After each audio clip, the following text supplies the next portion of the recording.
Nah, ini mungkin ya.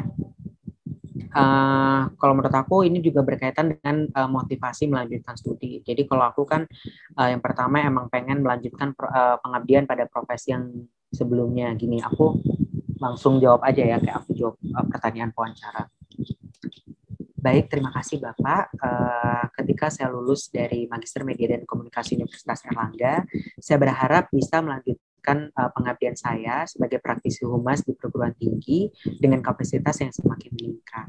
Nah, di samping itu, saya akan mencoba mendaftar sebagai seorang dosen, sehingga saya bisa menjadi dosen yang berbasis pada kompetensi, di mana di samping saya bisa mengamalkan tridharma perguruan tinggi, saya juga bisa melahirkan generasi yang unggul dan kompeten. Di samping itu, saya berharap bisa melestarikan budaya Indonesia dan juga mempromosikannya pada dunia. Dan terakhir, sebagai seorang penyandang disabilitas, saya berharap untuk bisa melanjutkan studi agar bisa menginspirasi para disabilitas lainnya untuk keluar dan menunjukkan eksistensi dirinya, berkesempatan melanjutkan studi untuk memanfaatkan fasilitas yang telah diberikan oleh Indonesia. Itu motivasi aku. Peran yang ingin aku ambil pada saat lulus nanti itu kayak gitu ya. Teman-teman bisa merumuskan apa peran yang akan teman-teman ambil kayak gitu. Nah, ditanya nih, kamu berani nih mengambil peran yang seperti ini, apa aja yang udah kamu lakukan? Nah, misal contoh ya, sebagai seorang dosen yang competency based di masa lalu, aku pernah bukan pernah ya, sering mengikuti berbagai kompetisi baik di tingkat nasional maupun di tingkat internasional ya teman-teman kayak gitu. Nah, dengan demikian aku bisa menjadi seorang yang kompetitif dan ini akan aku bagikan kepada para mahasiswa aku. Aku ingin menyiapkan mahasiswa itu bukan yang hanya ketika mereka berkuliah ya udah mereka masuk kelas, tapi aku ingin menyiapkan mereka untuk bisa mengikuti organisasi, untuk mengikuti berbagai kompetisi kayak gitu. Dan kemudian bagaimana aku memperkenalkan Indonesia pada dunia karena aku sering sekali mengikuti berbagai kesempatan internasional. Misalnya di atas ini aku menjadi reporter PBB ya pada tahun 2016 waktu itu. Itu aku memperkenalkan Surabaya. Kemudian bagaimana aku melestarikan budaya Indonesia, misalnya aku kan penari tradisional. Nah, di sini aku juga mempunyai kompetensi dalam menyiapkan pakaian daerah. Jadi ini semua yang make upin, yang pakaiin segala macam itu aku semua. Jadi aku punya contoh konkret nih apa yang sudah pernah aku lakukan untuk kemudian aku mewujudkan mimpi aku, mewujudkan peran aku di masa depan kayak gitu. Jadi pastikan semuanya punya peran, punya punya hal yang sudah dilakukan, punya contoh konkret kayak gitu. Oke. Dan yang terakhir berkaitan dengan cara mewujudkan mimpi untuk Indonesia. Nah, yang penting menurut aku karena ini adalah bagian terakhir adalah kita harus bisa bertanggung jawab atas apa yang sudah kita tulis gitu teman-teman. Jadi mewujudkan mimpi untuk Indonesia itu seperti yang aku bilang tadi itu bisa dikaitkan nih dengan apa yang sudah pernah kita lakukan di masa lalu. Jadi kita harus bisa meyakinkan nih bahwa kita tuh emang benar-benar akan bisa mengambil peran nih di masa depan gitu teman-teman dalam dalam mewujudkan mimpi tersebut. Dan yang perlu digarisbawahi kayak aku tadi bilang, kita nggak perlu jadi Maudy Ayunda, kita nggak perlu jadi Tasya Kamila dan lainnya. Jadi walaupun peran yang akan kita ambil nanti itu kecil, tapi setidaknya itu bermakna, itu berdampak buat masyarakat gitu. Dan sampaikan ini juga di closing statement bahwa LPDP itu akan membantu kita untuk mewujudkan mimpi yang kita sampaikan tadi kayak gitu. Gitu ya, misalnya kayak aku ingin menjadi dosen, kenapa? Supaya aku bisa mengabdi melalui Tridharma perguruan tinggi gitu. Supaya bisa tadi kan mimpi aku adalah bahwa Indonesia diisi oleh orang-orang kompeten. Bagaimana aku mewujudkan mimpi tersebut adalah aku ingin menjadi seorang dosen untuk mengabdi melalui Tridharma perguruan tinggi. Dan kemudian juga bagaimana caranya aku menjadikan Indonesia itu inklusif, caranya adalah sebagai disabilitas ya tidak berhenti mengedukasi, tidak berhenti menginspirasi kayak gitu. Itu beberapa contohnya. Oke, semoga sudah cukup jelas. Ini adalah beberapa peran yang sudah aku ambil ya. Jadi memperkenalkan Indonesia pada dunia gitu ya. Misalnya waktu itu aku jadi license officer acara waktu itu bersama Pemkot Surabaya, itu acara internasional. Jadi aku memperkenalkan nih, ini waktu itu di makam Peneleh, Itu memperkenalkan nih bahwa di Indonesia itu makamnya ada gundukannya gitu. Kalau di Kristen kan pakai peti, kalau di Islam tuh enggak gitu. Terus aku menjelaskan gimana. Terus dia penasaran, oh gitu, kalau makanannya di Indonesia tuh kayak apa? Ya aku menjelaskan kayak gitu. Nah, sebagai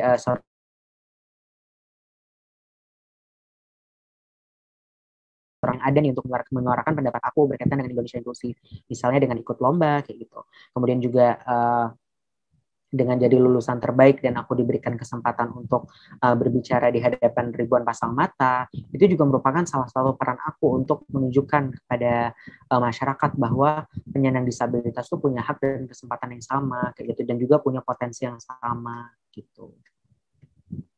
Dan ini adalah jargon dari LPDP, dari UAD LPDP, bahwa diri untuk negeri dan juga aku pasti mengabdi. Jadi pastikan setelah LPDP memberikan kepada kita untuk melanjutkan studi, maka kita harus balik ke Indonesia, sanksi, dan juga mengabdi. Dan juga untuk digarisbawahi yang paling sering bahas nilai budaya LPDP RI atau keuangan, ya, ada integritas, profesionalisme, sinergi, pelayanan, dan juga kesempurnaan. Ini harus teman-teman internalisasikan di dalam diri teman-teman. Begitu. Kemudian yang terakhir adalah closing statement. Jadi menurut aku penting bagi kita untuk menutup nih semua rangkaian wawancara, yang entah wawancaranya itu sudah berjalan dengan lancar atau mungkin wawancaranya berjalan dengan buruk. Nah, seenggaknya kalau misalnya wawancaranya berjalan dengan buruk, kita bisa nih menyampaikan closing statement untuk meyakinkan mereka. Jadi dengan closing statement ini setidaknya bisa ada nilai tambah nih buat teman-teman gitu. Dan menurut aku closing statement yang baik itu ada berkaitan dengan latar belakang kita, kemudian rencana kita apa, dan yang terakhir tutup bahwa LPDP itu akan membantu kita untuk mewujudkan mimpi tersebut gitu. Aku nggak akan kasih contoh karena teman-teman pasti udah bosan dengerin closing statement aku ya. Oke. Kalau ditanya apa sih pertanyaan berkesan yang kira-kira membuat Umar lolos seleksi LPDP, ada 3 ya menurut aku. Yang pertama adalah what is your biggest motivation? Ini dalam bahasa Inggris ya, what is your biggest motivation? Jawabanku dulu gini, karena pertanyaan bahasa Inggris selalu jawab bahasa Inggris. Thank you for the question. As a person with disability myself, I aspire that Indonesia is being an inclusive society. Therefore, I maximize the equality that I have been granted through education, and I hope that by pursuing a higher education, I could inspire other persons with disabilities to pursue the exact education. Therefore, in the future, every single person will be given the equal rights and opportunities. Itu kayak gitu dulu. Dan apa ya? Seperti aku bilang, walaupun kita di dalam negeri, pertanyaannya juga bisa bahasa Inggris. Gitu. Itu untuk mengetes kita ini benar-benar siap nggak sih buat studi. Dan alhamdulillah waktu aku jawab pakai bahasa Inggris, Bapak Edi di tengah tuh ngangguk-ngangguk. Padahal beliau tuh adalah wawancara yang kejam menurut aku. Itu yang kejam, yang ngetawain aku segala macam. Gitu kan.